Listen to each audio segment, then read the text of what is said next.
नमस्कार, आप देख रहे हैं प्रदेश का नंबर 1 और सबसे भरोसेमंद news channel India news Haryana और आपके साथ मैं अभिषेक पांडे।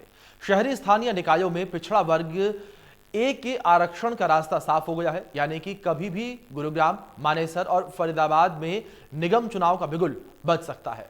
जनता और जनप्रतिनिधियों को भी लंबे समय से चुनाव का इंतजार है। निगम चुनाव को देखते हुए आपका अपना चैनल इंडिया न्यूज हरियाणा भी अपने दर्शकों को हर वार्ड का हाल दिखाएगा। किस वार्ड में कितना विकास हुआ है, कहां पर कौन से मुद्दे अभी भारी हैं और जनता को क्या उम्मीदें हैं। हमारे खास कार्यक्रम शहर की सरकार में हमारे साथ आप बने रहें।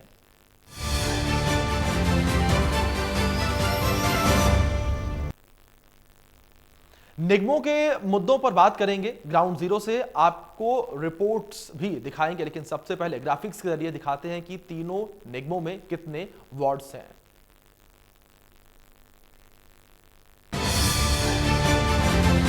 जानकारियां आपके फरीदाबाद और मानेसर को लेकर गुरुग्राम में 45 वार्ड हैं। गुरुग्राम की बात करें तो 40 वार्ड है यहां पर, तो वहीं मानेसर में 20 वार्ड हैं जहां पर चुनाव होने हैं।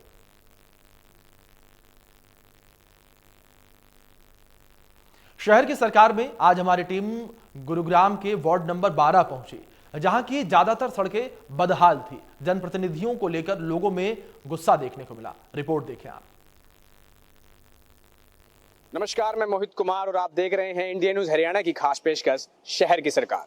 आज हम वार्ड नंबर 12 में पहुंचे हैं, जहां पर हम लोगों से बात करेंगे कि आखिर इनके जो वार्ड हैं इसमें कितनी समस्याएं हैं। बिजली, पानी, सड़कें, सीवेज जैसी जो मूलभूत सुविधाएं हैं वो क्या वाकई इनको मिल रही हैं या फिर नहीं, या फिर जो प्रतिनिधि जीतकर पिछली योजना में आया उसने कितना काम किया, और या फिर बदलाव का विकल्प भी ये लोग ढूंढ रहे हैं या फिर नहीं। सर, सबसे पहले अपना नाम बताएं। HR गुप्ता।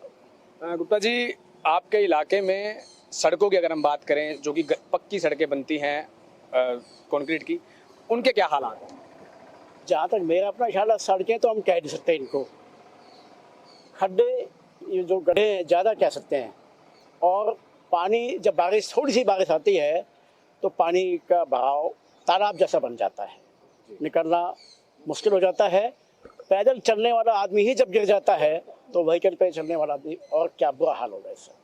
जी, अगर सीवरेज की बात करें तो जो वादे आपको चुनाव से पहले किए गए और अब फिर से एक बार फिर नगर निगम के चुनाव का बिगुल बजने वाला है, तो क्या रिपोर्ट कार्ड अपने मौजूदा पार्षद को आप देते हैं? और दूसरी बात, क्या उसने वाकई काम किया?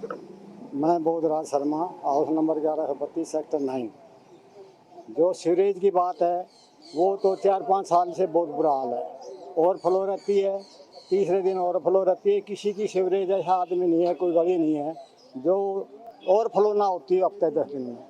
जहाँ तक पार्षद के काम करने की बात है, पार्षद ने पैसा बहुत लिया सरकार से, MCG से लगाया भी, लेकिन बेकार लगाया। कोई भी ऐसा काम नहीं हुआ सेक्टर में या कहीं वार्ड में जिसका ये यूज हो भाई यहाँ पैसा लगा था, ये काम आ रहा है। सड़कें बनाई, सब टूटी पड़ी आपके सामने, सब में गड्ढे हैं। किसी का बहाव मकानों की तरफ है, कोई कूड़े का निष्पादन नहीं है। कोई जो कम्युनिटी सेंटर बनाया वहाँ दोबारा गिरा, 7 लाख का गवर्नमेंट का वो नुकसान हुआ। जो यहाँ पार्क बनाया इसमें पैसे लाए, इन पार्कों में प्लाट करेंगे उड़ा के। मिट्टी यहाँ से उठाई वहाँ गिरवा दी, उसके पैसे ले लिए। वहाँ से उठाई वहाँ गिरवा दी, उसके पैसे ले लिए। पैसे जरूर आए हैं, 2 करोड़, 200 करोड़, 250 करोड़, 300, लेकिन सेक्टर का तो बिल्कुल इन 4 सालों में नरक हो गया। एक गेट नंबर 6 के पास एक मास लाइट है, वो 3 थी, 3 की तो 1 रहेगी, और वो 1 भी 4 साल में अगर उसके पीठ में जड़ी हो तो इस बात का मैं मंदिर में नेम कर दूंगा। तो क्या विकास हुआ आप बताओ ये। नरेश जी, हम आपसे भी जानना चाहेंगे, जो ये वार्ड नंबर 12 है, पहले 14 था, अब 12 है नई वार्डबंदी के अनुसार, इसमें कौन कौन सा इलाका पड़ता है और उन इलाकों के क्या हालात? मैं नरेश कटारिया, पूर्व RWA प्रेसिडेंट सेक्टर 9, और आप सेक्टर 9 की 18 मीटर चौड़ी रोड पर खड़े हैं। जहाँ तक आप विकास की बात कर रहे हो, ये सत्य है नगर निगम की तरफ से 150 पौने 200 करोड़ रुपए आया है। और जो पीछे जो विकास किया, अगर उस विकास को आज आप देखोगे तो ये कम्युनिटी सेंटर से कटारिया मार्केट वाली 18 मीटर चौड़ी रोड है, जिसमें लगभग 90 लाख रुपए का काम हुआ है। लेकिन इसका जो पानी का भाव था ना, वो भी उल्टा ही कर दिया और सिर्फ एक जेएलसी में किया गया। सेक्टर वालों को हम परेशान करेंगे। टोटल का टोटल पानी ये इधर कटारिया मार्केट है, इधर कम्युनिटी सेंटर है, तो कटारिया मार्केट से कम्युनिटी सेंटर की तरफ जाता है, लेकिन उल्टा भाव कर दिया, कम्युनिटी सेंटर का पानी कटारिया मार्केट की तरफ जाएगा। अब मैं आपसे कैमरामैन से कहूंगा, एक भाई साहब एक बार आप दिखाएं, देखो कितना पानी भरा है। ये रात को 12 बजे थोड़ी सी बारिश हुई है, क्या हालत है ये देखो। तो नगर निगम से पैसा तो बहुत आया है, लेकिन विकास के नाम से जीरो, जिसमें मैं क्लियर कहूंगा अधिकारियों ने और पार्षदों ने पूरे नगर निगम को लूट के खाया है। और अधिकारी इसलिए इन्वॉल्व हुए हैं क्योंकि अधिकारियों को पता है अगर हम पार्षदों की बात नहीं मानेंगे तो अधिकारियों को धमकी दी जाती थी, ट्रांसफर किए जाते थे। चाहे जेई हो, एसडीओ हो, कमिश्नर हो, सारे के सारे कहीं ना कहीं सरकार के व्यक्तियों से बंधे हुए हैं, वो उनकी किसी भी ना को ना नहीं कर सकते। और जो एक आम व्यक्ति, जो एक यहाँ के नागरिक है, ये चुनते तो है एक अच्छा व्यक्ति, लेकिन बाद में पता चलता है कि हमने अच्छा नहीं, हमने तो महानिकम्मा चुन दिया। तो मैं आपके चैनल के माध्यम से यही कहना चाहूंगा, जनता क्या करे। पहले तो हजारों कसमें उठाते हैं, दादा भैया की कसम, वैष्णो माता की कसम, मैं इतना काम करूंगा, और बाद में तो वो शाम के टाइम अपने प्याले झलकावे है लोगों के साथ, और बिल्कुल भी जनता का ख्याल नहीं करते। तो बस यही है जो आज की हालत है। आज की हालत तो किसी से छुपी नहीं हुई, चाहे आप किसी सेक्टर में चले जाओ, किसी कॉलोनी में चले जाओ, हर कॉलोनी सेक्टर कूड़े का एक डंपिंग स्टेशन बना हुआ है।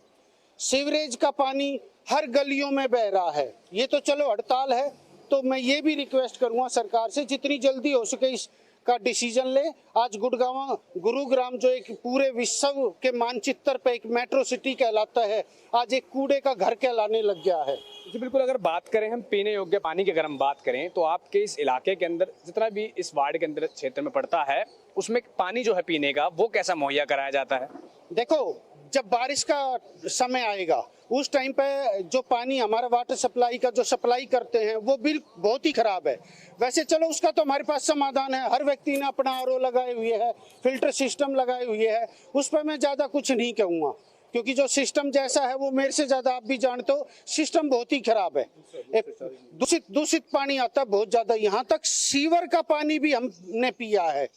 जो सीवर की पाइपलाइन है, वाटर की पाइपलाइन है, वो मिक्स हो जाती है, तो बहुत बुरा हाल है इस मामले में भी। अगर हम मुख्य तौर पर अब बात करें साफ सफाई की, हालांकि कर्मचारी काफी लंबे समय से हड़ताल पर हैं और कूड़ा गुरुग्राम में नहीं उठाया जा रहा है।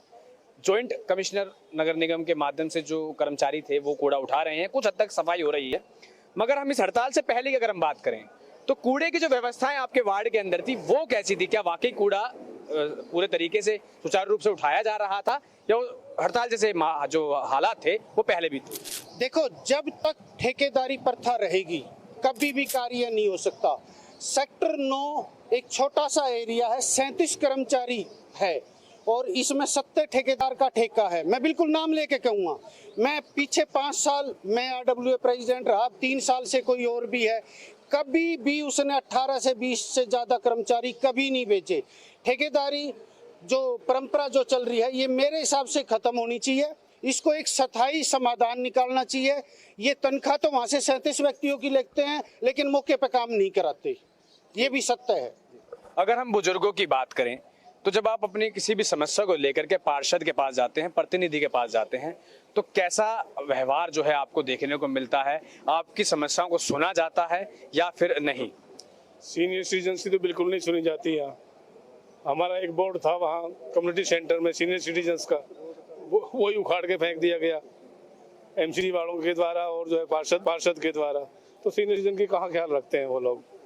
और समस्याएं हमने बताई भी हैं, जब ये रोड का लेवल हो रहा था उस समय पार्षद से बात हुई थी तो उन्होंने कोई इस पे कार्रवाई नहीं करी, बल्कि उल्टा स्लोप कर दिया। ये स्लोप जाना चाहिए था इधर और कर दिया इधर। उल्टा स्लोप करने के कारण इसमें जल भराव होता है। ये मैं तो ये कहूँगा कि सारा जो है पैसे का दुरुपयोग किया गया है। आपके इस वार्ड के अंदर कोई सरकारी स्कूल भी होगा? स्कूल के अंदर की व्यवस्थाओं की बात हम बाद में करेंगे, मगर बाहर की हम बात करते हैं। स्कूल तक पहुंचने वाले जो छात्र हैं, क्या वो सही तरीके से उस रास्ते का इस्तेमाल करके, उन व्यवस्थाओं का इस्तेमाल करके पहुंच पाते हैं? वो बिल्कुल नहीं पहुंच पाते।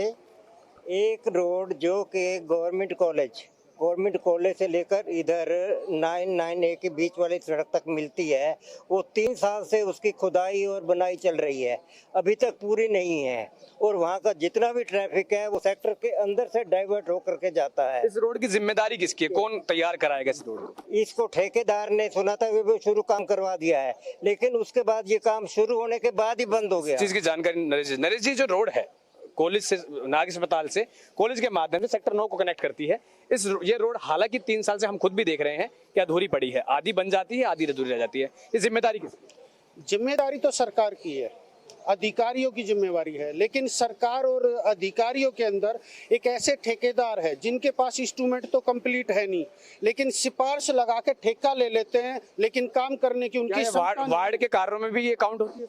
ये 101% काउंट होती है। प्रतिनिधि ने, जो प्रतिनिधि जीत कर आया, उसने काम क्यों नहीं किया? देखो, अपने चहेते को ठेका दिलवाते हैं, और चाहे पार्षद कोई सा भी है, तकरीबन सभी ने अपने चहेते बना लिए, उन्हीं को टेंडर दिलवाया, और क्वालिटी बिल्कुल जीरो, हर कार्य की क्वालिटी जीरो रही है। उन्होंने दबा के कमीशन खाया है, और कमीशन में तो अधिकारियों ने भी और पार्षदों ने दबा के लूट मारी है। और आज गुड़गांव के अंदर इतना पैसा है, अगर ये पूरे हरियाणा को चाहे ना, पूरे हरियाणा को चमका सकते हैं, अगर पैसे का सही उपयोग होए तो। दुरुपयोग इतना हो रहा है, आज गुड़गांव की हालत आपके सामने है। पैसे की यहाँ कमी नहीं है, लेकिन यहाँ काम करने वालों की कमी है। यहाँ भ्रष्टाचार ही इतने हैं कि वो इतने हैवी है कि आम जनता कुछ नहीं कर सकती। आज आपके सामने बोल लिए, 2 दिन आप न्यूज चलाओगे, तीसरे दिन ये भी बंद हो जाएगी। कोई आजकल जो एक चौथा स्तंभ हम मीडिया को मानते थे, आजकल मीडिया की नहीं सुनते।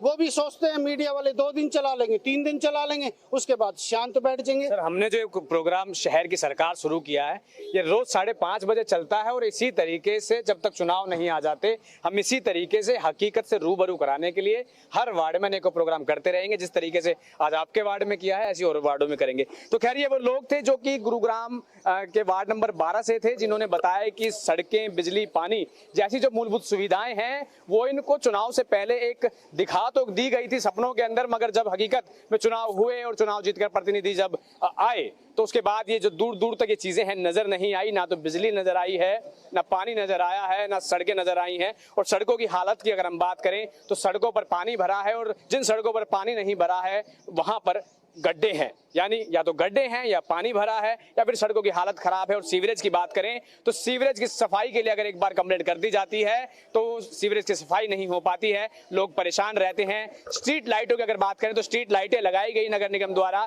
हर पार्षद ने एक लिस्ट बनाकर के अपने इलाके में भेजी कि उनके इलाके में स्ट्रीट लाइट लगाई जाए, मगर स्ट्रीट लाइट लग तो गई, मगर आज वो सुचारू रूप से नहीं चल रही है। तो कहीं ना कहीं कमी जो है वो लगातार जो है अधिकारियों की, विभाग की, जनप्रतिनिधि की देखने को मिल रही है। और ऐसे में इस शहर की सरकार दिखाने का, इसको, इस पूरी खबर को चलाने का सबसे बड़ा कारण हमारे यही है कि जो असली हकीकत है गुरुग्राम शहर की, उसकी तस्वीर से लोगों को रूबरू कराया जा सके। गुरुग्राम से मोहित कुमार, कैमरामैन दिनेश के साथ, इंडिया न्यूज। अब बात मानेसर की करते हैं। शहर की सरकार कार्यक्रम के तहत सबसे पहले हमारी टीम सहरावन गांव पहुंची। गांव के रास्तों से लेकर सीवर समस्या तक लोग परेशान दिखाई दिए। इंडिया न्यूज हरियाणा की शहर की सरकार खास कार्यक्रम में आपका स्वागत है। मैं प्रदीप यादव, और आज हम पहुंचे मानेसर नगर निगम के गांव सहरावन में। हम बातचीत करेंगे जो मानेसर नगर निगम के गठन के बाद से गांव में क्या क्या समस्याएं बढ़ी है और मुख्य समस्याएं क्या है जिनका निवारण अभी तक मानेसर नगर निगम के द्वारा नहीं हो पाया। हमारे साथ सहरावन गाँव के कुछ ग्रामीण है, इनसे बातचीत करेंगे कितनी समस्याएं गाँव में बढ़ी है। जी, आपका नाम? मैं नेत्राम, ग्राम सहरावन ढाणी। गांव में नगर निगम से काम तो हो रहा है, परंतु जिस लेवल पे होना चाहिए वो नहीं हो रहा। हमारे नगर निगम में गांव की जमीन बहुत काफ़ी गई है, जिसका कि पैसा जो है ना नगर निगम को मिला है पंचायती भूमि का, उसके हिसाब से हमारे यहाँ कोई प्रगति बहुत कम हुई है। ठीक है कि हमारा जो इधर ने सीवर का काम भी चलाया है, अब अंदर आप जाओगे तो अभी ये जो है ना सारी गलियां कच्ची पड़ी है, वहाँ पर जो है ना बड़ी भारी दिक्कत हो रही है गलियों में आने जाने के लिए। दूसरा, हमने कई बार विधायक जी से भी ये प्रार्थना की है कि हमारे गांव में एक सर्कल रोड निकालो। एक बोलो आप। हमारे गांव में एक सर्कल रोड निकालो जिससे सर्कल रोड से ये है कि हमारे गांव को चारों तरफ से हर परिवार को, हर ग्रामवासी को उसमें जाने के लिए सुविधा मिल सके। अब ये हमारे छोटी छोटी गलियां हैं, इसके अंदर ना ही तो हमारे ट्रैक्टर जा सकते, ना हमारी गाड़ियां जा सकती, तो इसमें हमें बड़ी परेशानी होती है। बाहरी हमें गाड़ियां खड़ी करनी पड़ती है। अगर एक गाड़ी सामने से आके दूसरी गाड़ी नहीं निकलेगी, अंदर गाड़ियां हमारी मकानों के अंदर नहीं जा सकती। अब हमारे पास पंचायत नगर निगम ने जो ले रखी है, ये पहाड़ के सारे सारे इतना रास्ता पड़ा हुआ है, जिसमें कि एक सर्कल रोड अगर जो वहाँ निकाल दिया जाए और वहाँ लाइट लगा दी जाए, तो ये गांव का भी जो है ना, नगर निगम का जो है ना, काफी काम हो सकता है। रहा दूसरा ये कि आधा गांव हमारे ढाणियों के अंदर रहता है। लाइट के लिए ये है, गांव में तो लाइट ये आ चुकी है, लेकिन ढाणियों के अंदर कुछ ही दूरी पर खंबे गाड़े जाके वहाँ हमारा प्राथमिक पाठशाला है, वहां तक कोई जो है ना लाइट नहीं लगी गई है।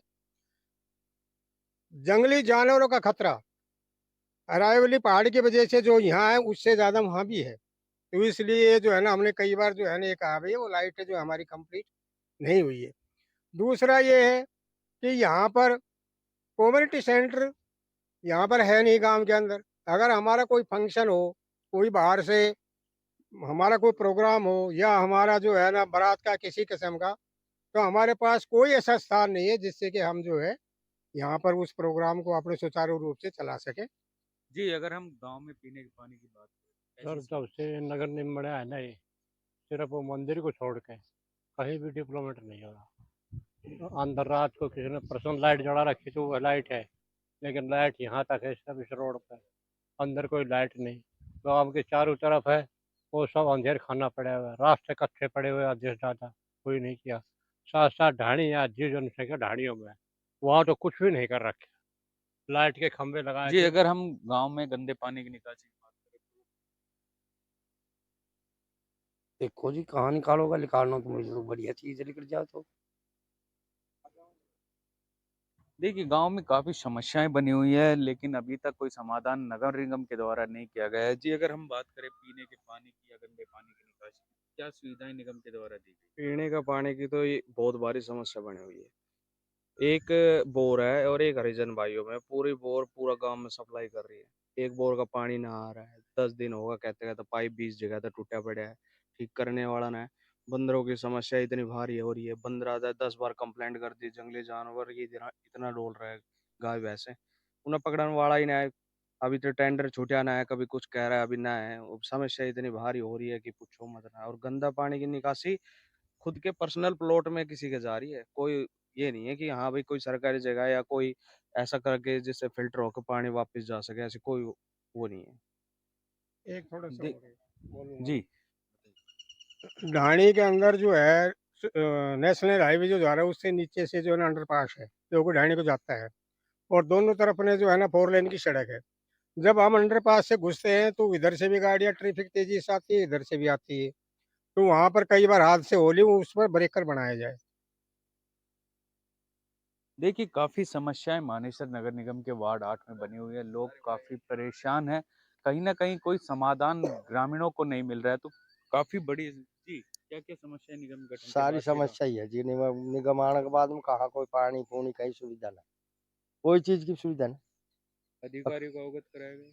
क्योंकि कोई अधिकारी कहते कौन करवा, कोई ना करवा, कोई कहे अभी तक निगम को चार्ज ना मिले, कोई कहे इलेक्शन ना हुआ, कोई कहे कुछ कहे, कोई कुछ ऐसा जी, तो कोई है देखिए नहीं। कोई समाधान ग्रामीणों की समस्याओं का हो नहीं रहा है। निगम के गठन के बाद से गांव की समस्याएं बढ़ी है, तो कहीं ना कहीं लोग काफी परेशान हैं। आज हम पहुंचे थे मानेसर नगर निगम के वार्ड 9 के गांव सैराउंड में। आगे मिलते हैं किसी और वार्ड नंबर 9 के किसी गांव में, उन गांव की समस्याओं से आपको रूबरू कराएंगे।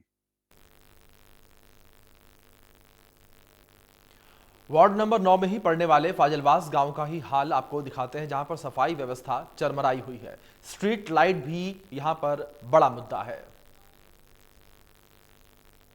आज हम पहुंचे मानेसर नगर निगम के वार्ड 9 के गांव फाजिलवास में, और हम जानेंगे कि जो मानेसर नगर निगम का गठन 2.5 वर्ष पूर्व हुआ था, उसके बाद से निगम के द्वारा ग्रामीणों को क्या क्या सुविधाएं मिली और कितनी जो समस्याएं हैं वो बढ़ी है या घटी है। तो इसके जानने के लिए हम पहुंचे मानेसर के गांव नगर निगम के गांव फाजिलवास में। हम लोगों से जानेंगे क्या क्या समस्याएं हैं गांव में। जी, आपका नाम? मेरा नाम जी किरसन है, गांव पचगावा फजलवास है। हमने रास्ता की बहुत भारी प्रॉब्लम है। पूरा रास्ता में, पूरा गांव में ही गड्ढा हो रहा है और कोई रास्ता कंप्लीट ना है। अगर बारिश हो जाए तो लोग बाग निकल ही ना सके।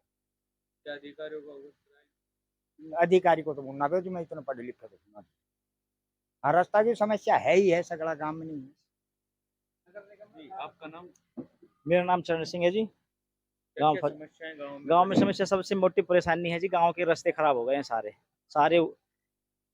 टाइलें जितनी भी सब उखाड़ दी गई हैं।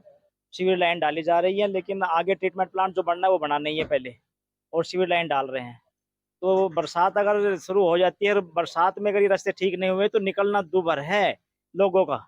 स्कूल के बच्चे हैं वो कैसे जाएंगे स्कूलों में? तो हम तो ये चाहते हैं कि रास्ते जो भी फाड़े हैं उनको पहले ठीक किया जाए। उन्हें सबसे मोटी परेशानी हमारी ये है, इनको पहले सुधार किया जाए इसमें जी।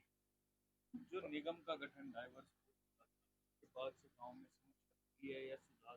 निगम के गठन के बाद गांव में समस्या ही बढ़ी है, घटी नहीं है। हमारे रास्ते खराब हो गए। पीने का पानी की सुविधा जो थी पंचायत राज में बहुत अच्छी थी, उसके बाद सारी खराब हो गई है, क्योंकि निगम ने गड्ढे खोद दिए। पाइप जहाँ लीक हो गया वहाँ पानी भर जाता है, उसी पानी को लोग बाग पीते हैं। लीकेज का पानी वही सभी को मिलता है, बीमारी बढ़ती चली जाती है। हम निगम से ना खुश हैं, काम कर नहीं रहा। जहाँ से आज यहाँ खोद दिया, फिर यहाँ छोड़ के अगली जगह चले गए। काम कर नहीं रहा निगम अपने तरीके से। जी, देखिए, जो निगम के गठन के बाद से गांव में समस्याएं बढ़ी है, कोई सुधार हुआ नहीं है। हमारे साथ और कुछ ग्रामीण मौजूद हैं। आपका नाम? मेरा नाम महेश कौशिक है जी। नगर निगम आने से तो पूरा गांव का सत्यानाश हो गया। ना निकलने का रास्ता है, गड्ढा जगह जगह गड्ढा हो रहा है। लोगों ने गली के अंदर ये कर रखी है, बेड़ा रास्ता हो रहा है। नगर निगम वाले कोई कार्रवाई नहीं कर रहा है। गाड़ी पानी की निकासी तो है ही नहीं। पीने का पानी भी गंदा आ रहा है। पाइप आपस में टूटी पड़ी, कई पाइप टूटे पड़ी है। लाइट भी नहीं है, खंभे पर लाइट भी नहीं है। बहुत उससे ज्यादा क्या कहें हम। जी, देखिए, जो मानेसर नगर निगम के गठन के बाद से गांव में समस्याओं के अंबार लग गए हैं, कोई सुविधाएं मिल नहीं रही हैं। अधिकारी कोई समस्या पर ध्यान नहीं दे रहे हैं। साथ ही जो गांव की मुख्य सड़क है वह भी उखड़ी हुई है। तो जो टाइलें थी वो सारी उखाड़ दी गई है, क्योंकि सीवर लाइन डाली गई थी, लेकिन अभी तक उनका दोबारा से नवनिर्माण कार्य नहीं किया गया है सड़कों पर। साथ ही जो गंदे पानी की निकासी के भी कोई पुख्ता इंतजाम नहीं है, और जो गाँव में पीने के पानी की समस्या वह लगातार बनी हुई है। साथ ही अधिकारियों को अवगत कराने के बावजूद भी कोई समस्या का समाधान नहीं हो रहा। अब कल कुछ और वार्डों का हाल जानेंगे। फिलहाल के लिए इतना ही। बने रहें इंडिया न्यूज के साथ।